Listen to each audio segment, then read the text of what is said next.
होनी चाहिए, लेकिन कोई बात नहीं, थोड़ा कॉम्प्रोमाइज़ करें। सर मुझे यहाँ पे थोड़ी सी कंफ्यूजन। हाँ ज़रूर ज़रूर पूछें। ये जो आप कराइए बिल्कुल, एक अल्फा भी एक फिगर आएगी ना, ये तो इसलिए समेशन लगाए।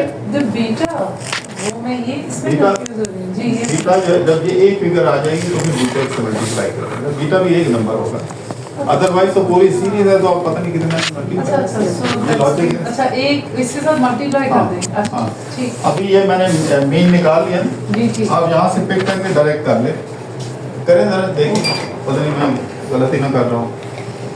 ठीक है, नहीं करें, ये मैंने एवरेज वैल्यू निकाली है, ये यहाँ पे आपको ये वेट कर रहा है तो ये नीचे आ जाता है, आपको नजर आएगा।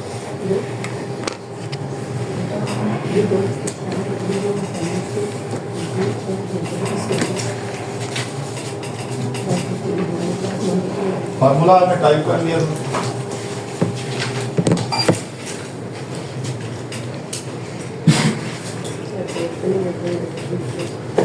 ये y की एवरेज वैल्यू लिखें शाबाश।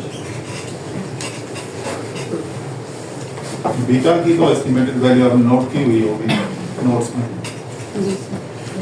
ये y बार है, लिख रहे हैं नोट्स में, लेकिन फिर वापस में दिखा रहे हैं, ये y बार है, ये x1 बार है, ये x2 बार है, ये y बार है, ये x1 बार है, ये x2 बार है, y x1 x2 ऊपर करके देखें।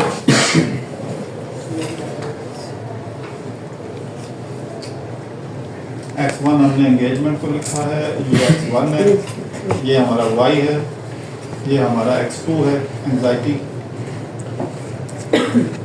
इसकी एवरेज वैल्यू ये।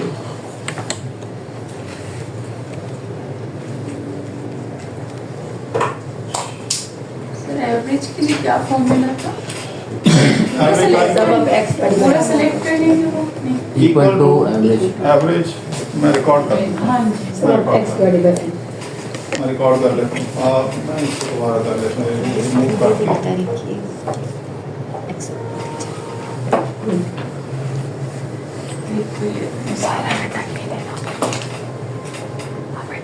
पहले इसका फार्मूला यहाँ पे लिखते हैं कि R equal to for the value of alpha backslash ALPHA alpha equal to y bar capital Y backslash BAR bar minus beta 1 backslash BETA beta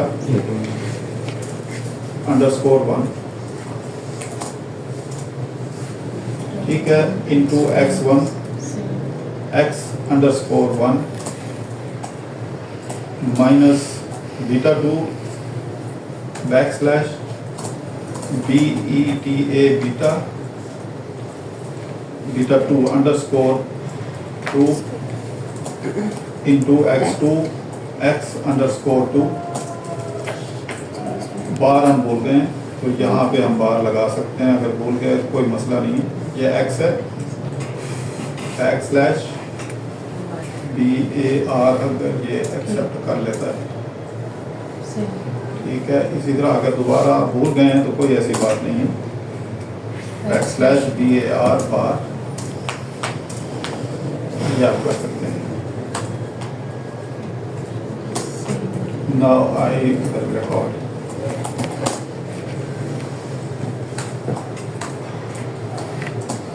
Recording in progress. Okay, if you are using the correlation matrix for the estimation of beta 1 and beta 2 as we have done here, by using these values, the correlation coefficient matrix from correlation coefficient matrix, by applying these formula, which is actually an alternative to the controlling effect of another variable. तो उसके लिए हमने ये कर लिया. Now how to calculate the value of intercept, because we are not directly estimating regression.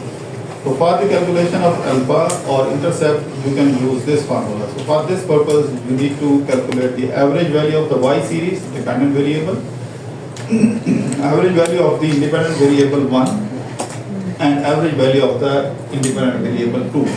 Since alpha has to be constant, similar to beta 1 and beta 2, that is why we need to substitute logically the constant. And average value is the constant number. It is one number from the series. Now how to calculate these average values? For example, this is our series, and equal to, if you type AVERAGE average and then bracket start and select the series for which you want to calculate the average value.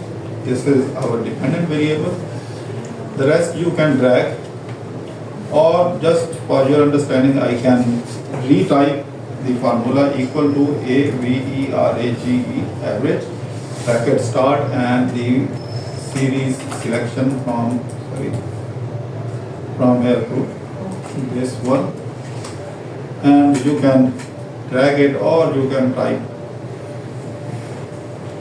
Now this is the average value of y, this is the average value of x1, this is the average value of x2. So by substituting these values in this equation which we have typed here, by substituting the values of x1 bar, x2 bar and then multiplying respectively with beta 1 value and beta 2 value, you can easily get the value of alpha को, और फिर you can compare it with these results. Now here the value of alpha is, or the intercept is 25.977. So this is how to get the value of alpha. Now we will further proceed and interpret these results. For example, what is this multiple R? Multiple R का क्या मतलब? Multiple R is the relationship between the value of y or dependent variable forecast through regression and its original series. The series of y, which is forecast from regression, and original y, which means the estimated value of y, the achievement score estimated and the achievement score original, estimated from regression and the original y score. This is correlation between those. Now what is y hat? How to calculate? This is also known as the correlation between y and y hat. जैसे मैंने ये अपने notes में भी दिखाया हुआ है कि जो हमारा ये जो है, let's see the multiple R जहाँ पे कहीं होगा. So this is correlation between y and y hat.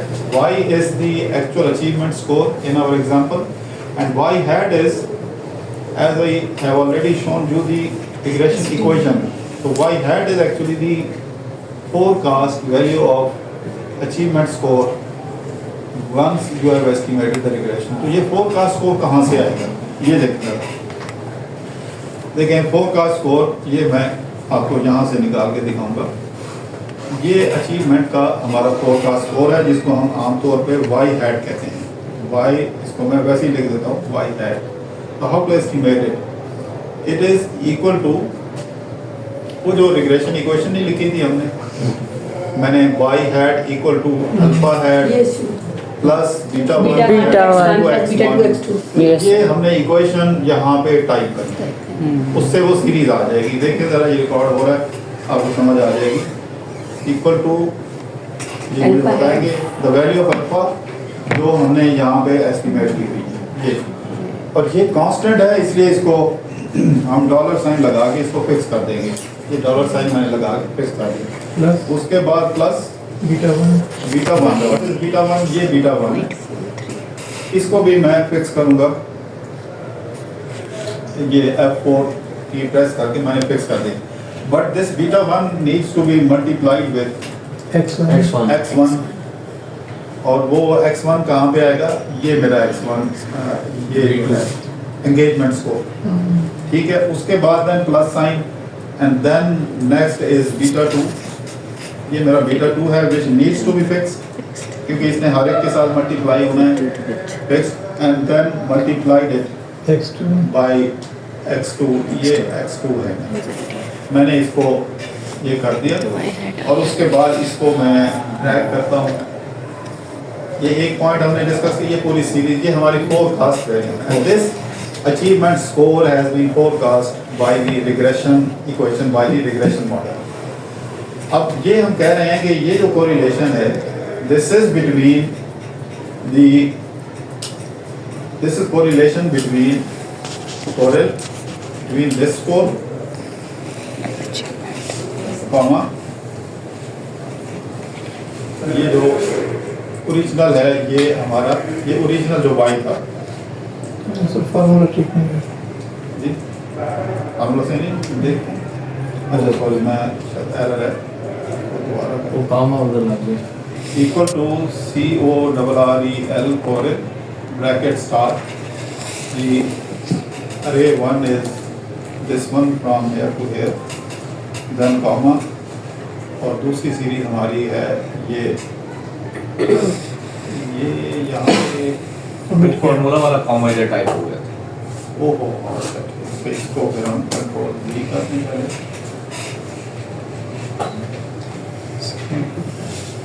ये कैसे हो गया? गड़बड़ हुई है? डल कर दी हैं? डल करके दोबारा नीचे से ऊपर ड्रैग। सर कुछ नहीं हुआ, वाई हेड वाला अच्छा ठीक है, वो ये आ गया अब सही हो गया। इसको दोबारा हम कर लेते हैं, कंट्रोल Z, ये sir okay, equal to CORREL correl and then bracket start and then it is the original series, this one, comma लगा के इसको अब यहाँ से भी कर सकते हैं। So this is how it is calculated. I think it should be the same. Control. Yes तो इसको हम कहते हैं ये this is multiple R. So what is multiple R? Multiple R is the relationship between the actual value of the dependent variable and the forecast value of the dependent variable. Now what are the guidelines about this? The guidelines are that its value should be between 0 and 1. जितना ये 1 आ रही है, उतना estimated value है वो actual value के करीब है और आपकी रिग्रेशन बेस्ट है। आपकी रिग्रेशन ने बेस्ट फोरकास्ट किया है जो अचीवमेंट स्कोर है, and obviously this forecast is based on the values of estimated values of beta 1 and beta 2, the coefficients, दो slope coefficients. So this is very important. This is not an ordinary thing. इसको interpret करना जरूरी है कि आपकी regression ने किस हद तक सही फोरकास्टिंग की। इसी तरह जो आर स्क्वायर है, what is R square? Coefficient of determination जो मैंने बताया था, ये this is equal to the variation explained by regression divided by total variance of the dependent variable. So this is how to calculate control V. मैं इसको highlight कर देता हूँ। इसी तरह एडजस्टेड आर स्क्वायर, अभी हम नहीं इसकी तरफ जाते। This is adjustment for the degree of freedom. We will be discussing it a little later on. Standard error of the regression, ये standard error of the regression इसको कहते हैं। ये SPSS और बाकी सॉफ्टवेयर इसको क्लियरली लिखते हैं। यहाँ पे सिर्फ स्टैंडर्ड एरर लिखा हुआ है। This standard error is actually the equal to SQRT square root of ये जो आपका रेजिडुअल सम ऑफ स्क्वायर, ये इसका ये मीन सम ऑफ स्क्वायर, इसका square root, I think it should be correct, yes this is correct. So it is also known as the standard error of the regression. What are the guidelines about the interpretation of this number? The lower the better. This is in absolute form. तो जितना ये कम हो उतना बेहतर है, और जितना ये ऊपर वाला जो है ये ज़्यादा हो, आर स्क्वायर उतना बेहतर है। आर स्क्वायर मल्टीपल आर जितना ज़्यादा हो उतना बेहतर है। तो ये गाइडलाइन है इसके बारे में। और ये मैंने अभी बताया कि मल्टीपल आर ज़्यादा हो तो इसका क्या मतलब है कि आपकी रिग्रेशन ने जो फोरकास्ट किया है वो which is near to the actual value. और ये जो है आर स्क्वायर जितना ये मैं again it is between 0 and 1, जितना ये 1 के करीब है उतना जो आपकी इंडिपेंडेंट वेरिएबल्स हैं they are explaining well variation in the dependent. तो यहाँ पे ये it is for example 0.288, which can be rounded off to 30%। 28.88 है तो इसको हम 30% कह सकते हैं, ये 29% of the variation in the achievement score in this course ASMB is due to the engagement of the students and taking anxiety or involving in anxiety, facing anxiety. So if students are taking anxiety, if they are suffering from anxiety, sometimes it also contributes to working hard and achieving better score. So Bharal, both together contribute variation in the achievement score up to 30% or 29%, or exactly it is 28.8%. तो standard error इस तरफ guideline है, इससे मैंने बताया कि ये बाकी ये ऑब्जर्वेशन है. And adjusted R square is actually when you are using more than 2 variable regression, it becomes pertinent, it becomes important, because this is the degree of freedom, this is calculated after the adjustment of degree of freedom. So far you are not clear about the degree of freedom, so we are not discussing it here, we will be discussing it later on. बाकी हमने already किया हुआ है. अब F score क्या है? F is equal to, the F score is equal to the mean sum of square of regression divided by the mean sum of square of the residue. ये आपका ये F स्कोर F कैलकुलेशन इस तरह से होती है. ठीक है, बाकी ये प्रोबेबिलिटी है F टेस्ट से, ये भी एक्सेल में जिस तरह मैंने T का बताया था उसी तरह यहाँ भी आप कर सकते हैं. बाकी ये हम ऑलरेडी कर चुके हैं. ये अगर आप दोबारा इसको करना चाहें कि मिनिमम मैक्सिमम, इसके लिए आपको थ्योरेटिकल वैल्यू पहले कैलकुलेट करनी पड़ती है. ये जो हम कह रहे हैं कि lower bound and upper bound value, इसके लिए you need to calculate first margin value और theoretical value. Let's call it TH. So theoretical value of T is equal to T, I think should be T inverse, yes, T inverse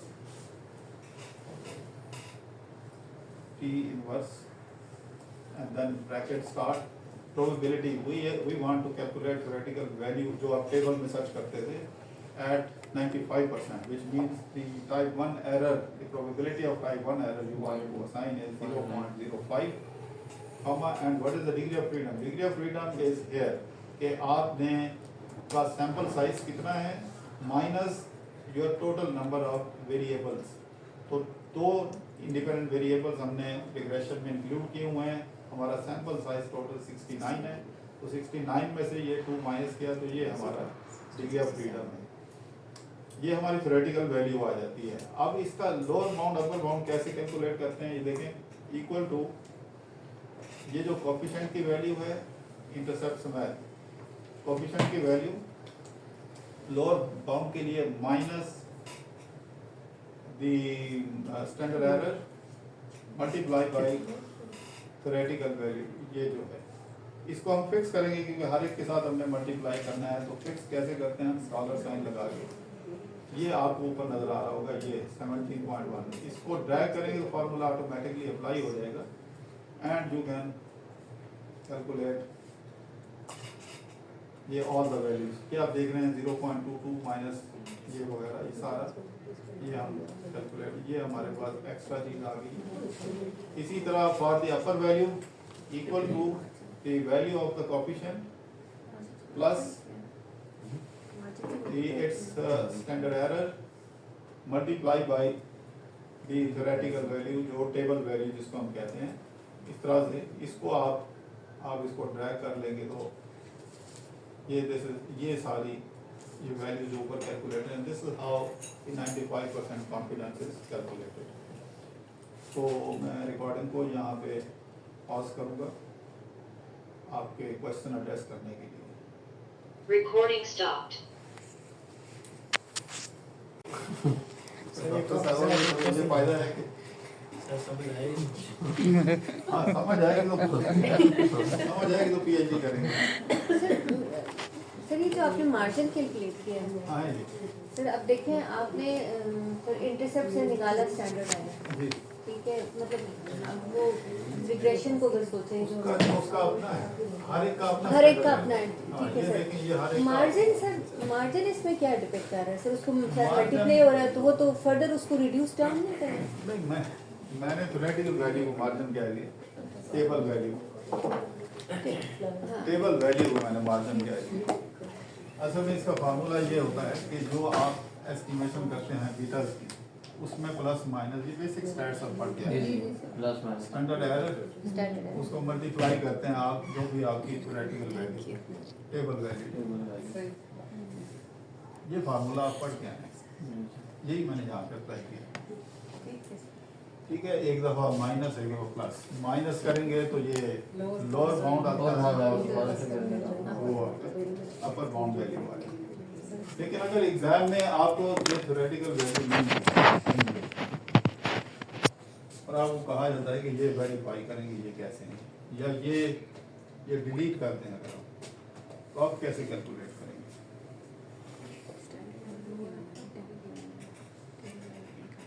थोड़ा सा हम उसमें आपको margin allow करेंगे कि theoretical value जो है, अगर सैंपल साइज सफिशिएंटली लार्ज है, मोर देन 30 है, तो आप थ्योरेटिकल वैल्यू 2 के अराउंड एज्यूम कर सकते हैं, because it is approaching 2 if your sample size is increasing exceeding 30, तो यहाँ पे कितना है, ये 69 है, 70 सैंपल साइज 70 है, तो reasonably you can assume theoretical value equal to. तो बेसिक स्टैट्स है जो अभी बीएस के बच्चे को भी बुलाए तो आपको बता देगा कि कॉन्फिडेंस इंटरवल कैसे निकालते हैं, कोई एडवांस तो नहीं है। तो उसका ये है, अब अगर आपको ये वैल्यू नहीं दी हुई और ये आपने कैलकुलेट करने हैं, ये नहीं दिए हुए, तो कैसे करेंगे? आप हर बीटा को पहले माइनस उसका स्टैंडर्ड एरर, उसको मल्टीप्लाई करेंगे 2 से,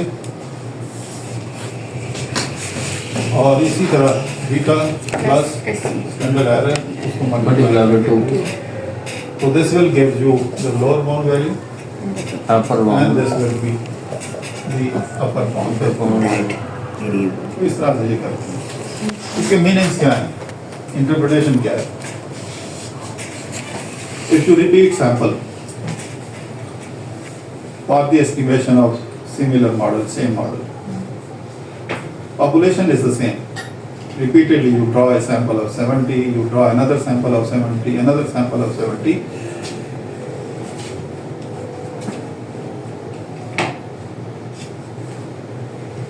आपको समझ नहीं आएगी, आप प्लीज देखें, सुने मेरी बात। So if you repeatedly draw the sample, the value of beta is likely to fall within this range.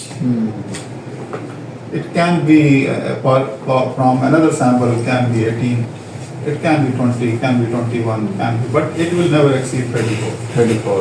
इसका मतलब है कि ये रिजल्ट्स हैं जनरलाइजेबल है, ये it is good.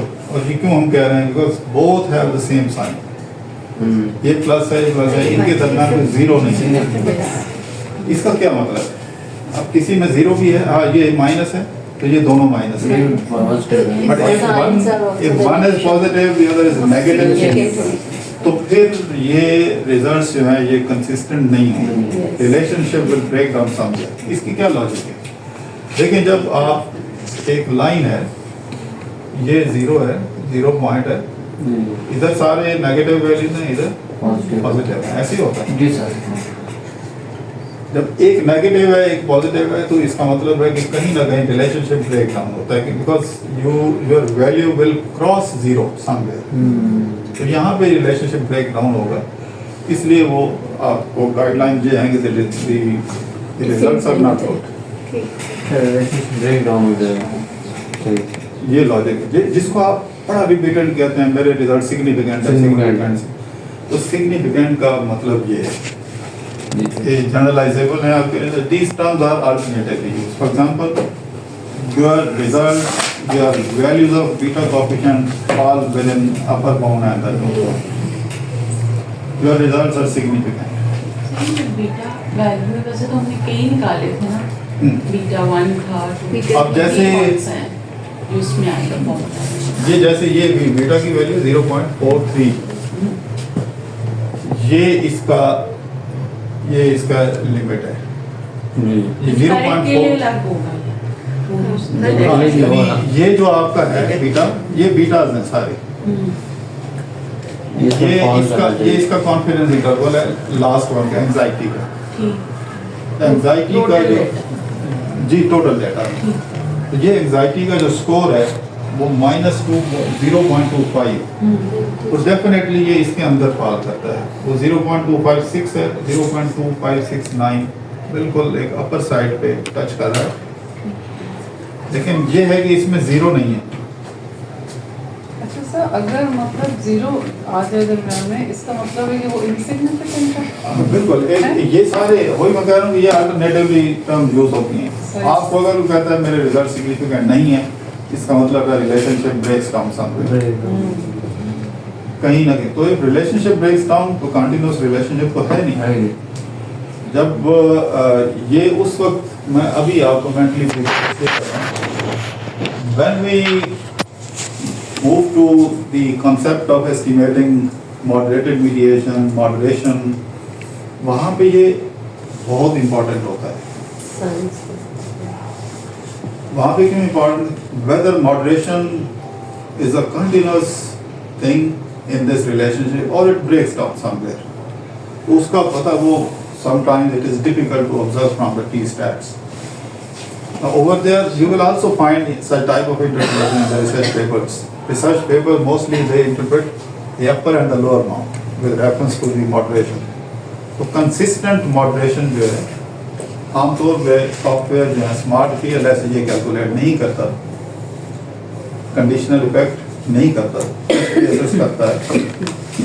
Conditional effect का मतलब यही होता है कि if you expand this range, whether the moderation continues to prevail, continues to exist, or it breaks down somewhere, it drops.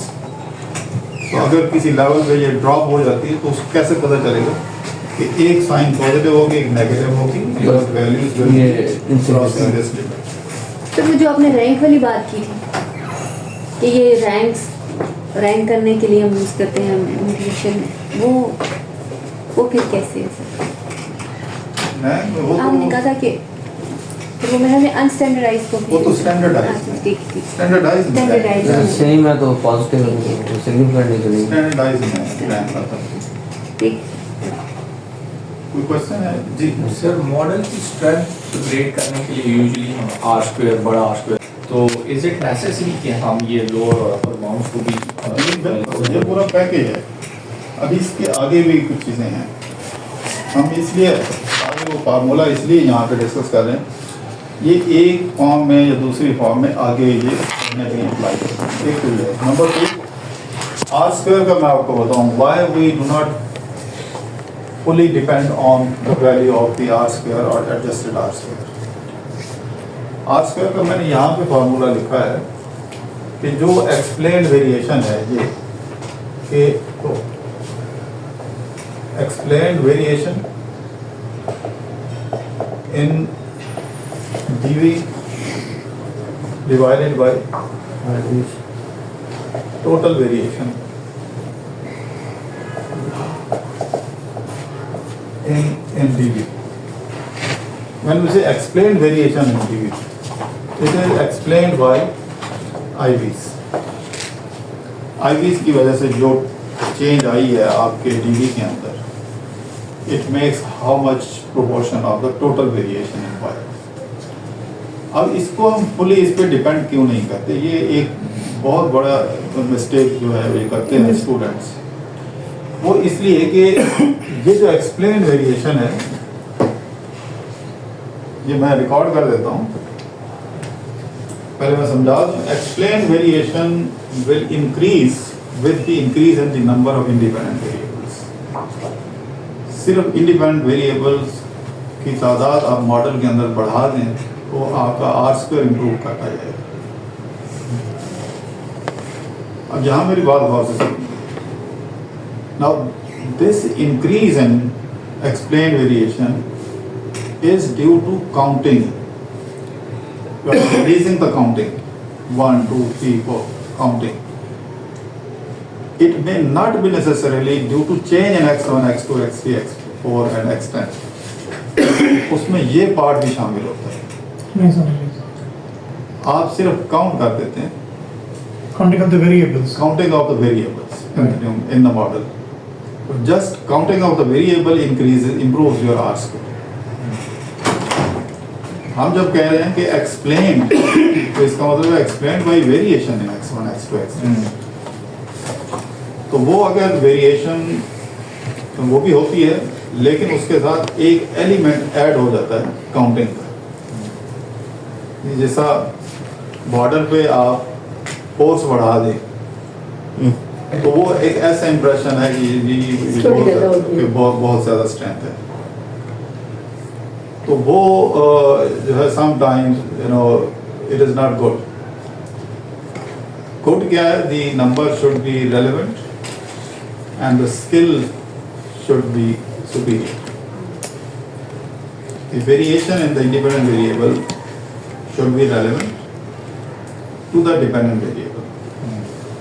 सिर्फ आई भी ऐड ना करते जाएं आप, ऐड करने से वो बढ़ जाएगा R स्क्वायर, लेकिन जो उनकी जो पर्टिनेंट है, जो उन पर्टिनेंट से जो इम्पोर्टेंस है, वो उनका इफेक्ट है, how effective each independent variable is. Unfortunately, R square इसको मिस कर जाता है, तो इसलिए सिर्फ R पे नहीं डिपेंड करते। और सर उस इंडिपेंडेंट वेरिएबल की पर्टिनेंस लिटरेचर डिक्टेट करेगा। जी बिल्कुल। आगे हम पढ़ेंगे कि अभी तक आपने R square पढ़ा है कि it is overall contribution of the independent variable. But we will also discuss in this course what is the contribution of each variable, what is the R square of each independent variable. उसका भी एक तरीका है, वो आगे जाके पढ़ेंगे। Separately क्या हो गया? अभी तो टाइम रहता है। सर आज तो बहुत बढ़ा दिए। नहीं जो करती अभी तो नहीं सर, टेक्निकली खिड़की खोल रहे हैं सर। सर वो कह रही हूँ वीडियोस दे दें सारी प्रीवियस, मेरे पास हैं तो मैंने कहा दे देती हूँ। कौन सर एब्सेंट थी तो सर आज सर इनकी वो तो दे दें सर, ये जितना भी रिटर्न एंड मटेरियल है सर लास्ट 5 का वीडियो चल रहा होता है, वीडियो के अलावा ये जो इससे जो लिखा हुआ मटेरियल है पीडीएफ सर। उसमें रिकॉर्डिंग में आ जाते हैं सर नहीं पढ़े जाते सर, वो हम अलग नोट्स फोटो उसका वो कोई भी फायदा नहीं होगा, आप सिर्फ उसको पढ़ेंगे। ये सारा प्रैक्टिकल कोर्स जी, है, जी। जो वीडियो में आप देख रहे हैं उसको करें। Yes sir. सर आप मुझे डाल दें, बाकी कुछ छोड़ें। मुझे डाल दें सर। सर वो मॉडल्स चाहिए सर वो मुझे वो भी चाहिए होता है, वो जो लिखा हुआ होता है सर आपने सारा। अच्छा 70 80 19 में अपलोड कर ठीक है 80 आओ बहुत सुंदर है 80 ये हमें मिल जाएगा या ये जो जी मिल जाए। ताकि वो जो चीजें मैंने कुछ आपको कौन सा लेटर मैंने भेजा हुआ भी असाइनमेंट के लिए। सेलुलर उसका भेजा हुआ है ना, आपने भेजा है जिस पे असाइनमेंट की थे वो सेलुलर कंपनी का ना ये होगा मिनट्स और वो मिनट्स आ रहा है जो ये A2 वाला बिल ये का और उनका रिलेशनशिप।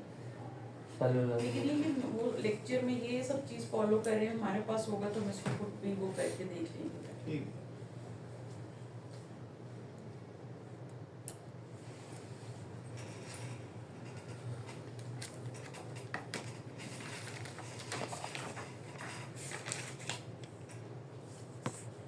नोट करना जाना है, स्लो बोलता हूँ आपको। For example probability of type 1 error, we are talking about significance. ठीक है सर हमारा टॉपिक है significance. ठीक है अब significance के कई तरीके हैं। The probability of type 1 error less than 5% significant. The t value is 2 or greater than 2 significant. The beta value falls within the confidence interval.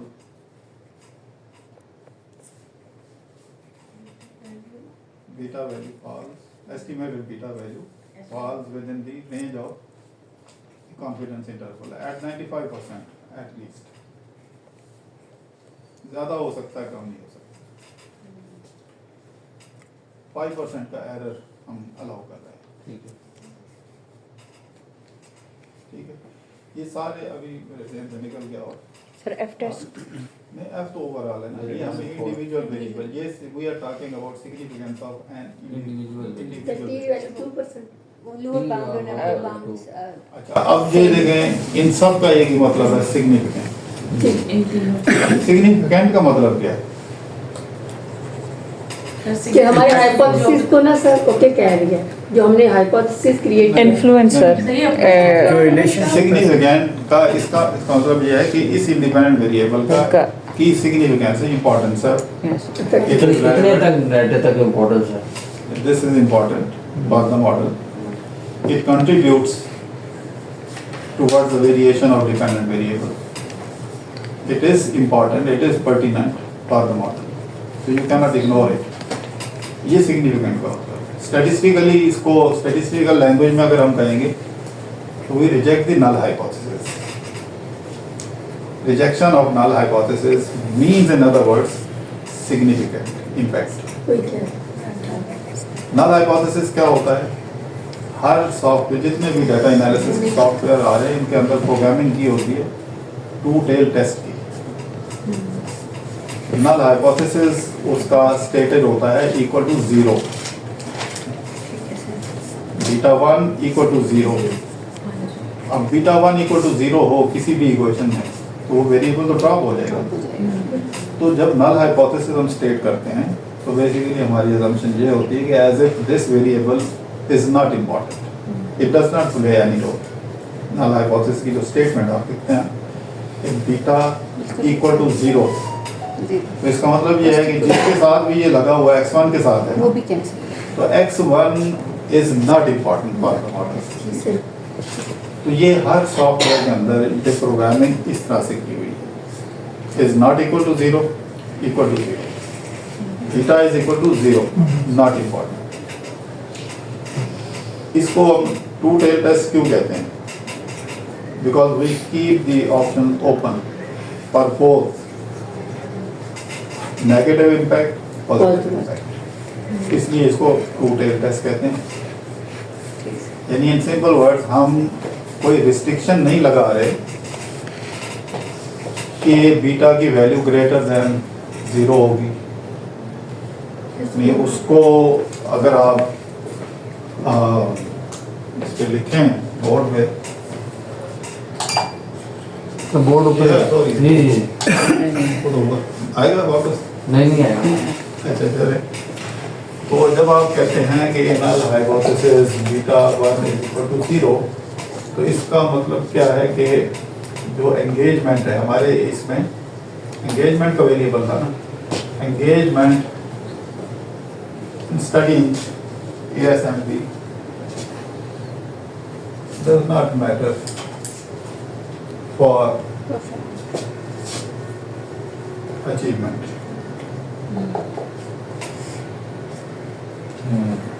और इसके साथ ही अल्टरनेटिव हाइपोथेसिस आप लगाते हैं beta 1 is not equal to 0, इसको two tail test कहते हैं। अब ये जो टर्म है ये शायद टेक्निकल है, टू टेल। सिंपल वर्ड्स में इसका मतलब ये, जब आप कह रहे हैं कि नॉट इक्वल टू 0, तो इसका क्या मतलब है? इसका मतलब ये है कि beta 1 can be greater than 0, can be less than 0। You are keeping both the options open. इसको टू टेल टेस्ट एक टेक्निकल स्टैटिस्टिकल टर्म है, लेकिन for understanding and for writing the description and analysis of the hypothesis, this is the meaning. It can be either positive, can be negative. or negative. तो वो जो भी अब programming ये की हुई है हर सॉफ्टवेयर के अंदर, डाटा एनालिसिस के सॉफ्टवेयर के अंदर ये प्रोग्रामिंग की हुई है। आप लोग क्या करते हैं? आप कहते हैं जी मैंने टेबल बनाया रिजल्ट्स का, ये मेरे वेरिएबल्स हैं, ये बीटास हैं, यहाँ लिखते हैं एक्सेप्टेड। यदि 10 वेरिएबल थे, उनमें से 10 हाइपोथेसिस थे जिसमें से 9 एक्सेप्टेड है। आपको पता है क्या कह रहे हैं आप? अगर आप कह रहे हैं कि मेरे 9 हाइपोथेसिस एक्सेप्टेड हैं, आप कह रहे हैं, अब रिजेक्शन का मतलब तो सिग्निफिकेंस है, तो एक्सेप्टेंस का मतलब ये है, अब मतलब आप खुद निकालें। जब आप कह रहे हैं कि मेरा एक हाइपोथेसिस एक्सेप्टेड है, व्हाट डज दैट मीन? आपने अपनी रिसर्च को खुद ही खराब कर दिया, तो बड़ा केयरफुली आपने यूज करना है वर्ड। या तो आप लिख दें कि माई अल्टरनेटिव हाइपोथेसिस एक्सेप्टेड, इसके लिए ये तो ऑप्शन सॉफ्टवेयर के अंदर है, लेकिन सॉफ्टवेयर के अंदर ये भी आप प्रोग्रामिंग कर सकते हैं या खुद मैनुअली कैलकुलेट भी कर सकते हैं कि ओनली वन साइड, क्योंकि आपने स्टडीज में पढ़ा है, स्टडीज आप एम्पिरिकल एविडेंस आपको कह रहा है कि ये जो है इसका बीटा 1 जो है, beta 1 is positive, it does have positive. Empirical evidence ये है, लेकिन ये हमारी स्टैटिस्टिकल कंपल्शन है कि नल हाइपोथेसिस हमें डिफाइन करना पड़ता है। तो फिर तो आप ये कहें कि मैंने ये टेस्ट किया है and my hypothesis is accepted, ये हाइपोथेसिस आपका एक्सेप्ट हुआ है। जो आप थ्योरी से, जो आप एम्पिरिकल एविडेंस पढ़ रहे होते हैं, वो प्रोपोजिशन होते हैं, आप प्रोपोजिशंस को एक्सेप्ट कर रहे होते हैं, तो बड़ा केयरफुल है। रिजल्ट्स आपको सॉफ्टवेयर, आपको नहीं पता सॉफ्टवेयर ने कैसे निकाले, ये पता होना चाहिए, इसलिए हम इतना टाइम लगा रहे हैं। तो इसके बारे में कोई क्वेश्चन हो? सर व्हाइल राइटिंग थीसिस हमें ये बैक मेथोडोलॉजी भी वो करनी चाहिए, या हमें ये यूज कर लेना चाहिए रीडर बदल ये पता है? नहीं, आपको देखें, थीसिस जो है एक कंप्लीट सीक्वेंस में एक डॉक्यूमेंट है। अगर आप मेथोडोलॉजी में समझाए, थ्योरेटिकल डिस्कशन आपने कर दी, अब जो आपके रिजल्ट्स हैं उस थ्योरेटिकल डिस्कशन का रेफरेंस दे के आप वहाँ लिखें, ये रीडर को कोई मसला नहीं है। आपका एग्जामिनर उसको डिस्टर्ब होता है जब आप मेथोडोलॉजी में या कुछ नहीं लिखते या कुछ ऐसा लिखते हैं जो उसके साथ उसका लिंक नहीं हो रहा होता, तो वहाँ परेशानी होती है। सर यहाँ पे कंडीशनल है ना, ये कॉन्फिडेंस इंटरवल। हाँ, अगर Conditional to तो state- ये सारा वो सारे लिंक में है, ये एक दूसरे से अलग नहीं है, ये एक दूसरे से कनेक्टेड है सारे कंसेप्ट।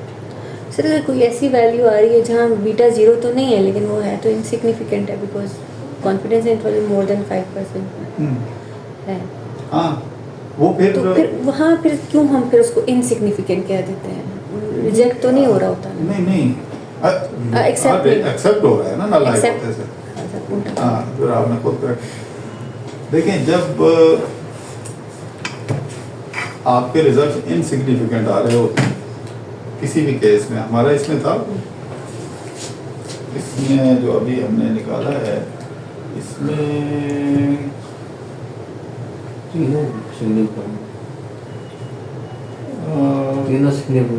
यहाँ तो बाई चांस ये सारी एंजाइटी जो है एंजाइटी हाँ, ये है 7% पे, एंजाइटी हाँ, ये जैसे स्लाइटली या मार्जिन पे बहुत थोड़ा मार्जिन पे हाँ, इसके बारे में आप कह सकते हैं कि ये बाई चांस एक सैंपल में जब इनसिग्निफिकेंट आ जाते हैं तो उसके मीनिंग्स हैं कि ये बाई चांस किसी एक सैंपल में सिग्निफिकेंट आ सकता है, वो बाई चांस होगा। 100 में से 90 आपने सैंपल ड्रॉ किए, उसमें सिग्निफिकेंट नहीं है, कोई से 10 में सिग्निफिकेंट आ सकता है, तो ऐसे रिजल्ट जर्नलाइजेबल नहीं होते। ठीक, यहाँ टू टेल टेस्ट ब्रेक हो रहा है। हाँ, बिल्कुल। बैक फिर उसकी रोबस्टनेस के लिए हमें दोबारा उसको सैंपल लेना पड़ेगा।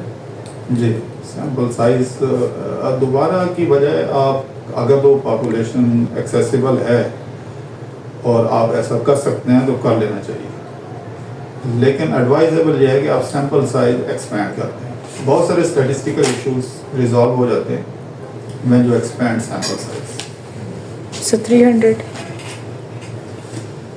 ये इस तरह से नहीं है 300 या 400, ये पॉपुलेशन पे डिपेंड करता है।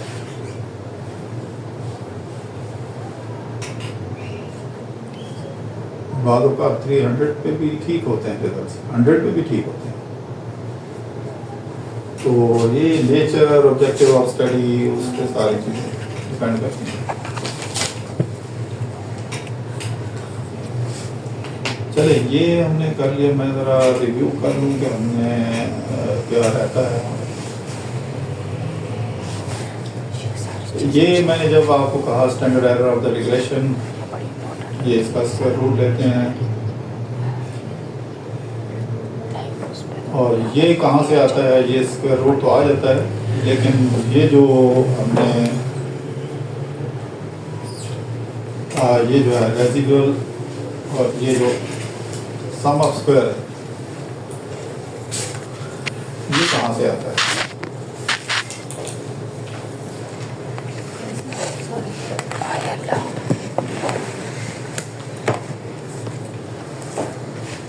देखिए ये आपका आर स्क्वायर है और ये आपका रेसिडुअल सम ऑफ स्क्वायर है डिवाइडेड बाय टोटल वेरिएशन। ये आपका 71% जो अचीवमेंट स्कोर में वेरिएशन आ रही है 71%, it is due to other factors, not because of the engagement, because of the anxiety. 71%. 71%. इसका मतलब your model is not good. Although the results are significant, while retaining engagement as a variable, you must add more variables. R square कम है, इसका मतलब है there are diverse factors explaining the achievement score. इसमें sir data का period बढ़ाने से भी मसला होता है? नहीं, यहाँ प्रॉब्लम ये है कि आप कोई बहुत इंपॉर्टेंट वेरिएबल्स इग्नोर कर रहे हैं, उनके बारे में आपको सोचना है। ठीक है, ये तो बात होगी, लेकिन ये कैलकुलेट कैसे होता है? ये जो पूरा पैकेज का हिस्सा बन के आता है, ये तो हमें पता लग गया, ये मैंने अभी कैलकुलेट किया है। हिंदी कैसे आता है?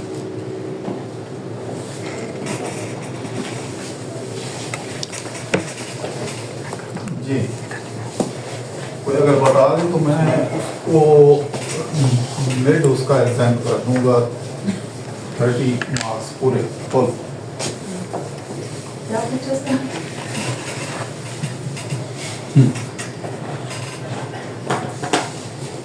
ये जो रेसिडुअल सम ऑफ स्क्वायर है, ये कैसे आता है?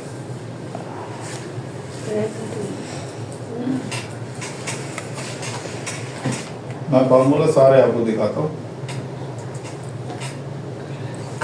ये आर स्क्वायर मैंने रेशियो से निकाला था, this is also known as explain sum of square. ये sum of Y square, this is total sum of total variation.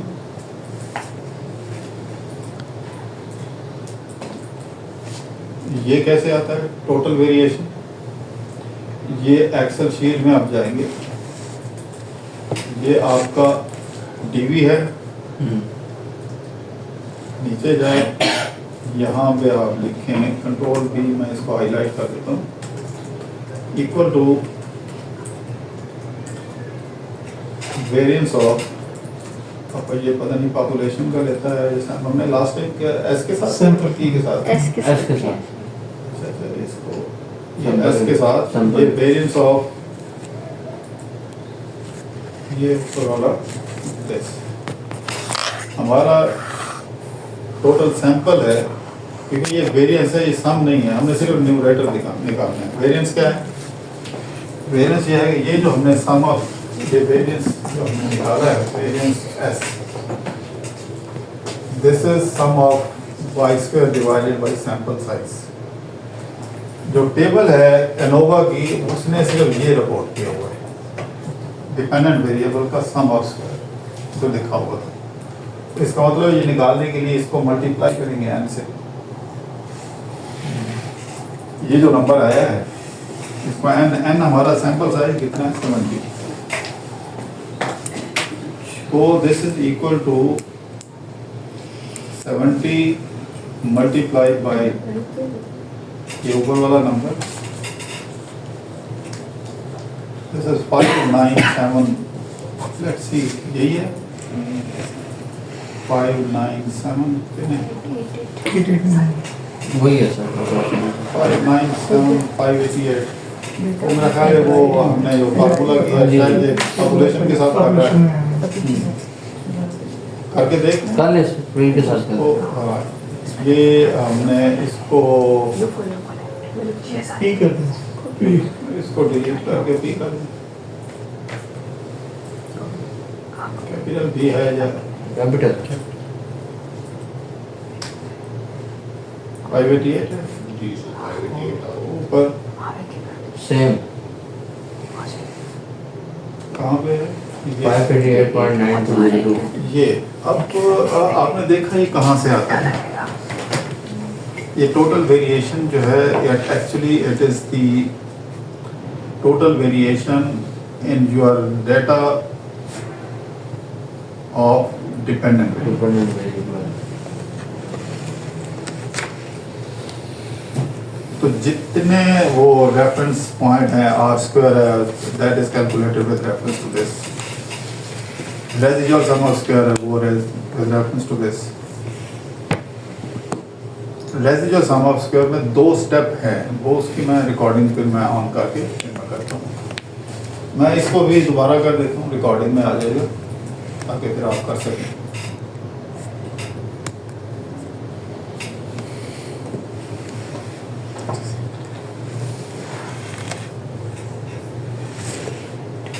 Recording in progress. Okay, now ANOVA table is nothing but the presentation of multiple variances. Variation in the dependent variable due to independent variable, sum of square, which is also known as explained sum of square. Variation in the dependent variable due to stochastic factors or the random factors, which is also known as sum of mu square. And total variation in the dependent variable. Let's start with this. With this sum of square. Total sum of square. Total sum of square is actually the formula indicated here. This highlight r square in the denominator sum of y square. This is sample multiplied by variance of dependent variable. So let's see how to go about it. We come here, we use the formula equal to VAR variance with population option and the data series selected for the dependent variable here. And here we multiply it because this is variance, but we are interested in calculating the numerator, the sum of square. Our sample size is 70, we multiply it by the variance and we get the 588. Let's see whether it is the same. So this is the same 588. This is how to calculate the total sum of squares.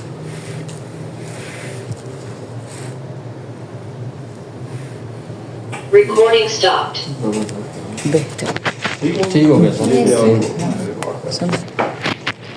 और इसके बारे में question मैं आपको इसका ANOVA का structure भी यहाँ पे दिखा देता हूँ कि ये स्ट्रक्चर बनता कैसे है।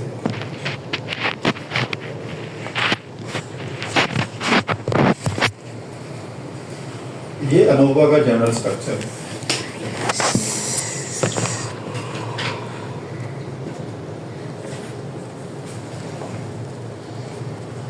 Recording in progress.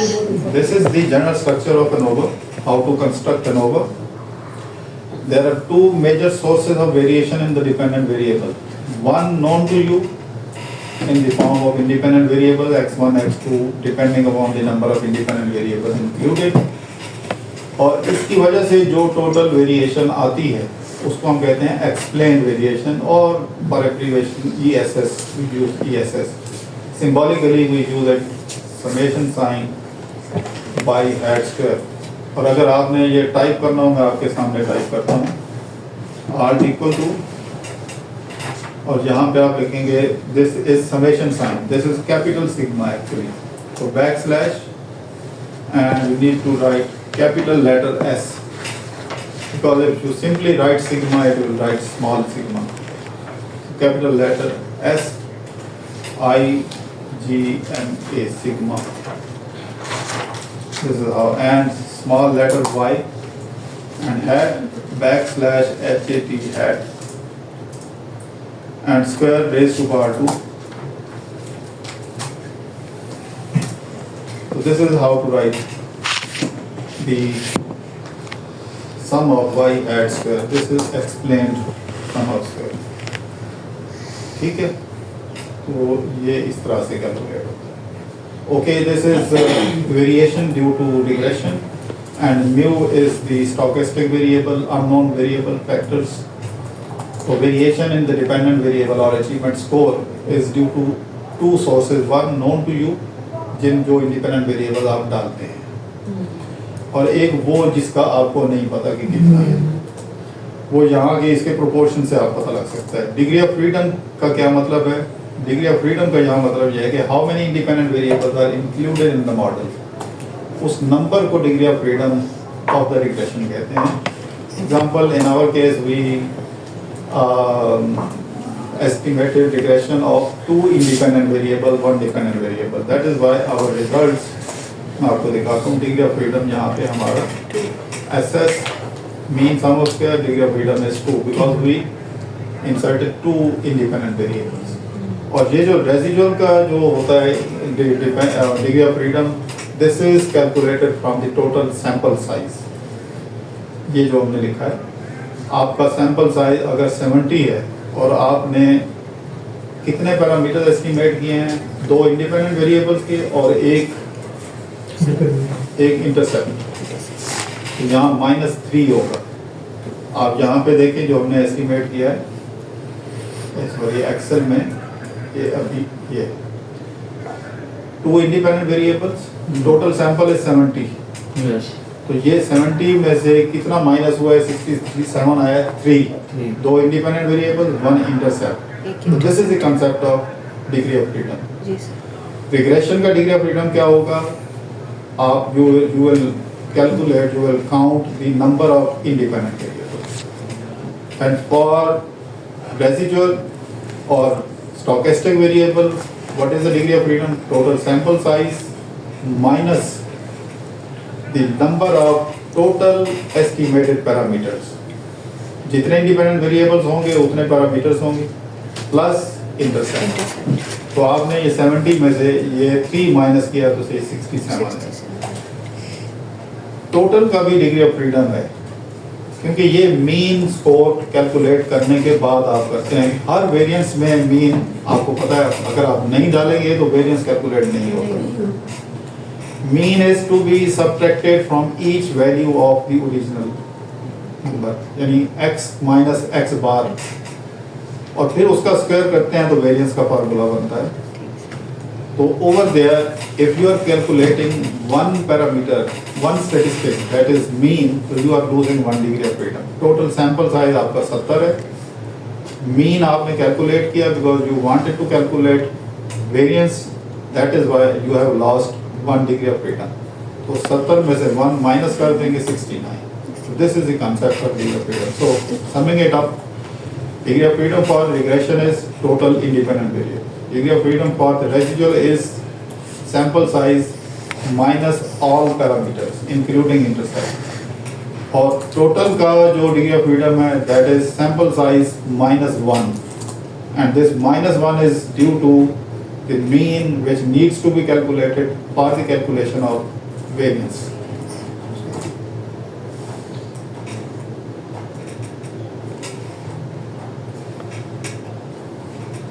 Recording stopped. जी, ये हो गई 2 मिनट.